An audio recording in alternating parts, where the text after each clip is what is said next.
Hello, everyone. Welcome back to Matrix English Podcast. I'm Maria, and I am really happy you are here with us today. How are you feeling? I hope you are good. Maybe you are on the bus right now, going to work. Maybe you are walking outside. Maybe you are at home, relaxing with a warm drink. Wherever you are, welcome. You made a very good choice today. Because today's topic is one of my favorites. It is interesting, it is useful, and I think it will surprise you a little. Today we talk about your brain, specifically your memory. Have you ever studied something for a long time and then the next day it was completely gone? You forgot everything. You think, why? I studied for 2 hours. I read the same page 5 times. Don't worry, this happens to every single person on the planet. Students, doctors, engineers, language learners, everyone forgets. And today, you will finally understand why this happens. More importantly, you will learn exactly how to stop it. So let's begin. First, let's talk about what memory actually is. Your brain is an extraordinary organ. It weighs about 1.4 kilograms. But it contains approximately 86 billion neurons. Neurons are the basic cells of your brain, and these neurons are always talking to each other. They send signals, like small electrical messages, through connections called synapses. Every thought you have, every word you know, every face you remember, all of this exists as a pattern of connections between neurons. Scientists say the human brain can store about 2.5 petabytes of information. To understand how big that number is, 2.5 petabytes is equal to approximately 3 million hours of video. If you started watching that video today, you would finish watching it in the year 2366. So the problem with memory is definitely not space. Your brain has more than enough space. The problem is something different. The problem is how we put information in and why it comes out so easily. When you learn something new, your brain creates a new connection between neurons. Scientists call this process encoding. Think of it like a path in a large forest. The first time you walk that path, it is very difficult. There are trees, plants, and bushes everywhere. You have to push through everything. It takes time and effort. But if you walk the same path every day, something changes. The plants move away, the ground becomes flat, the path becomes clear and easy to walk. After many days, it becomes a wide, comfortable road. Memory works exactly the same way. Every time you repeat information, review a word, practice a grammar rule, listen to the same podcast, the neural connection gets stronger. The path in the forest gets clearer. But if you stop walking that path, the forest grows back, slowly at first, then faster. The plants return. The path disappears. And one day, you cannot find it at all. This is what we call forgetting. And it happens to everyone, all the time, automatically, unless we do something to stop it. In 1885, a German psychologist named Hermann Ebbinghaus did something that no scientist had done before. He decided to study his own memory. Every day, for months, he sat alone and memorized long lists of nonsense syllables, short sounds with no meaning like dax or bupe or zol. He chose nonsense syllables on purpose because he wanted to study pure memory without any help from meaning or emotion. Then he tested himself. How much did he remember after 20 minutes, after 1 hour, after 1 day, after 1 week, after 1 month? He wrote down every result with great precision. What he found was very clear and very important. After learning something new, we forget extremely fast. After just 20 minutes, we already forget about 40% of the information. After 1 hour, we forget nearly 60%. After 1 full day, we have lost about 70% of what we learned. After 1 week, almost everything is gone, sometimes up to 90%. He called this pattern the forgetting curve. If you draw it on paper, it looks like a steep hill going down, very fast at the beginning, then slower as time passes. This sounds frightening, but here is the important part. Ebbinghaus also discovered the solution, and the solution is beautifully simple. Review the information before you forget it. That's it. When you review something, read it again, test yourself, listen again, the forgetting curve resets. It starts again from the top, but this time it goes down more slowly, and every time you review, the curve becomes flatter and flatter. You forget less each time, until eventually the information is so deeply saved in your brain that forgetting it becomes almost impossible. Scientists today divide memory into different types. Understanding these types helps us understand why some things are easy to remember and others are very difficult. The first type is called sensory memory. This is the shortest memory. It lasts only 1 to 4 seconds. When you hear a sound, see a color, or feel something, your brain keeps that information for just a moment. Most of it disappears immediately. Only the things your brain considers important move to the next stage. The second type is called short-term memory or working memory. This is the memory you use right now while you are listening to me. Short-term memory can hold about 7 pieces of information at one time. Give or take 2. This number comes from a famous 1956 paper by American psychologist George Miller. He called it the magical number 7 plus or minus 2.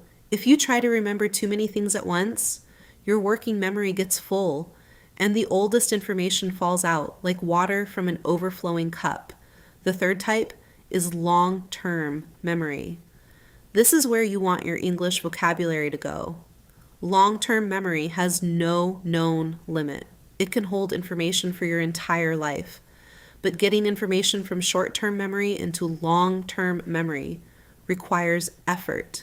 It requires repetition, attention, emotion, and time.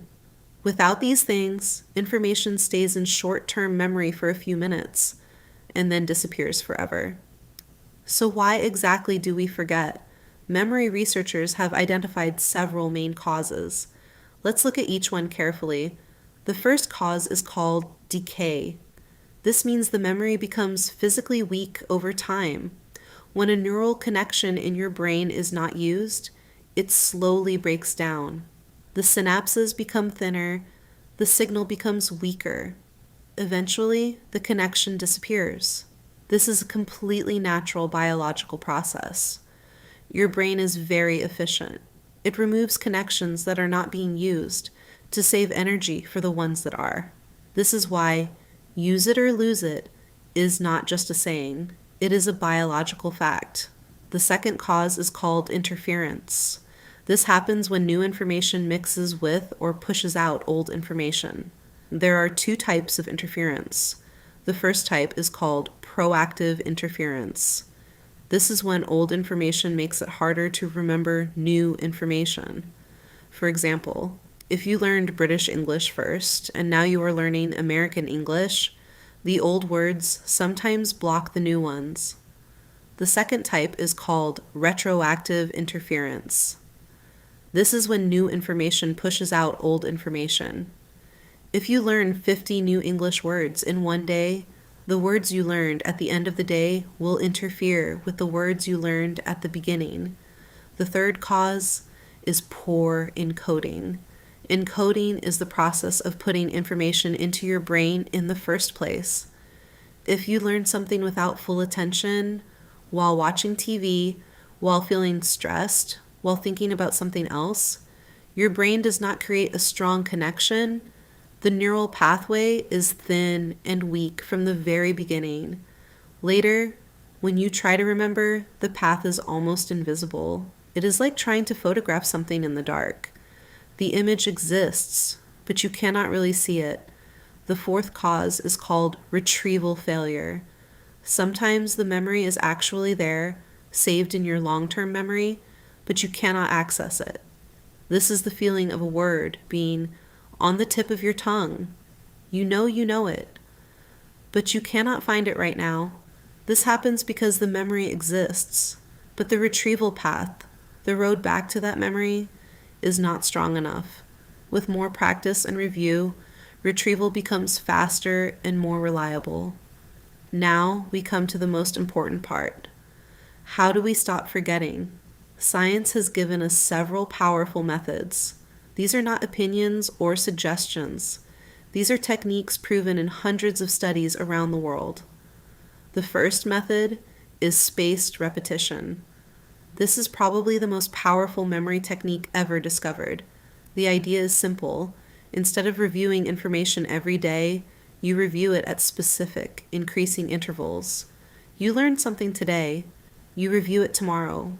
Then after 3 days. Then after 1 week. Then after 2 weeks. Then after 1 month. Each time, the interval gets longer because each time, the memory gets stronger. The reason this works is connected to the forgetting curve. You want to review information just before you forget it, at exactly that moment when the curve is going down but has not yet reached the bottom. At that moment, your brain pays maximum attention to the information. It thinks, this must be important. I keep seeing it. And it strengthens the neural connections significantly. There is a famous app called Anki that uses spaced repetition automatically. You put words or sentences into the app, and it calculates exactly when to show each card again. Many medical students use Anki to memorize thousands of complex medical terms. Language learners around the world use it too. Research published in the journal Psychological Science found that spaced repetition can improve long-term retention by up to 200% compared to regular studying. The second method is called active recall. Most students study by reading their notes again and again. This feels comfortable and easy, but comfortable and easy is not good for memory. Active recall means you close your notes and try to remember. You ask yourself, what did I just learn? What are the 3 causes of forgetting? What is the forgetting curve? You force your brain to search for the answer. This searching process is hard, and that hardness is exactly what makes it work. In 1978, researchers Roediger and Karpicke published a study that became very famous in cognitive science. They asked 2 groups of students to study the same text. Group 1 read the text 4 times. Group 2 read it once, then tested themselves 3 times. 1 week later, they tested both groups. Group 2, the ones who tested themselves, remembered 50% more information. This effect has been repeated in hundreds of studies since then.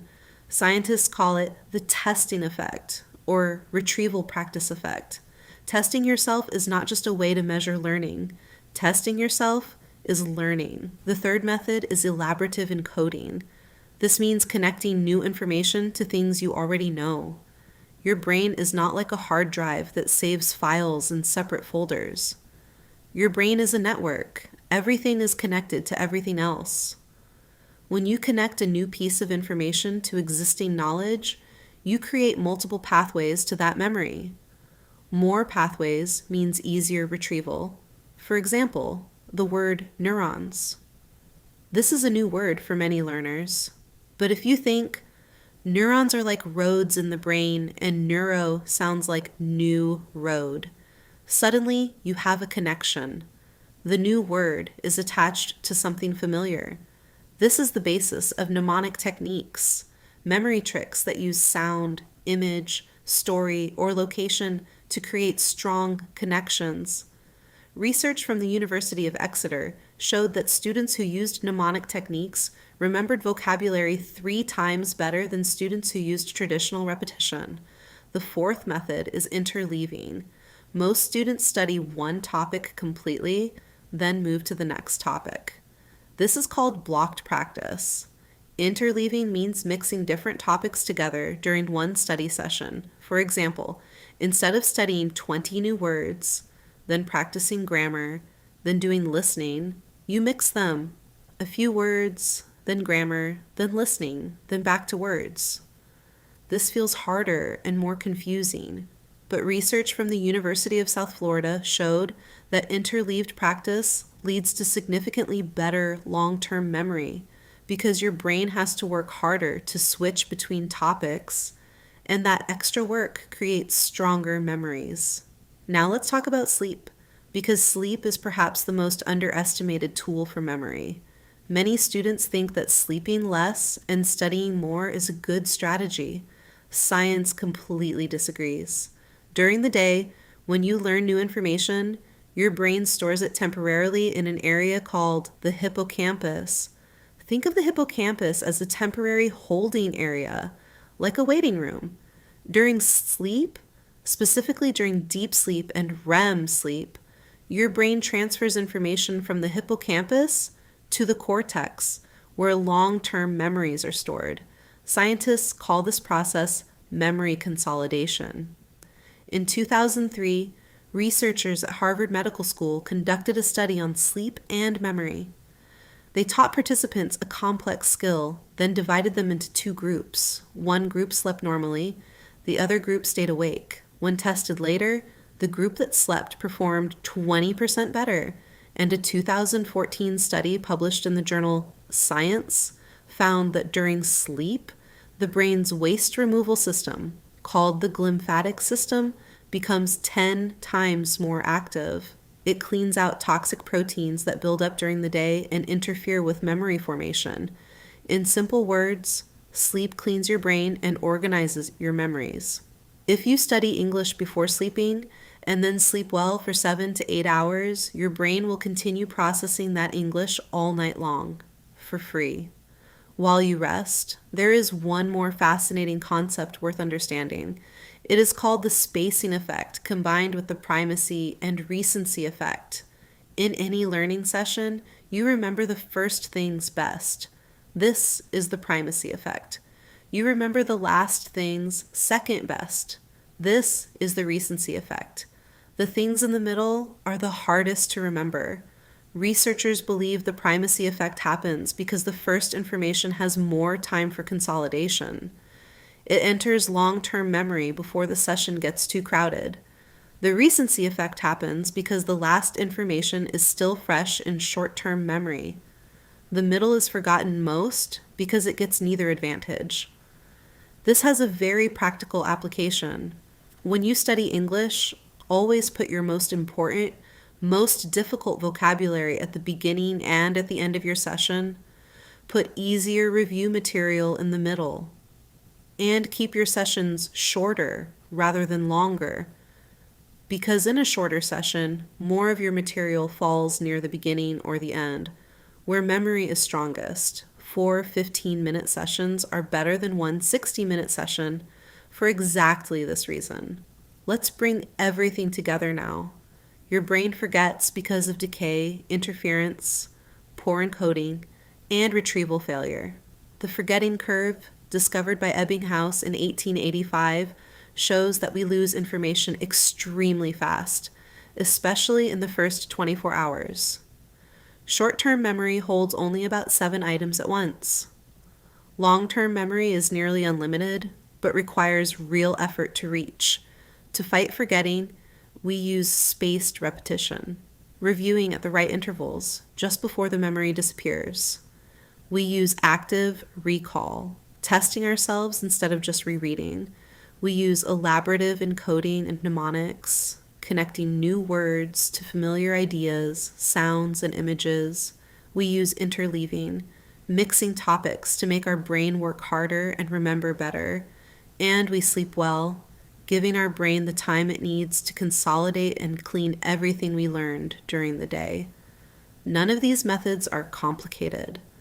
None of them require special equipment. All of them are completely free, and all of them are supported by decades of scientific research. You are listening to this right now. That already means something.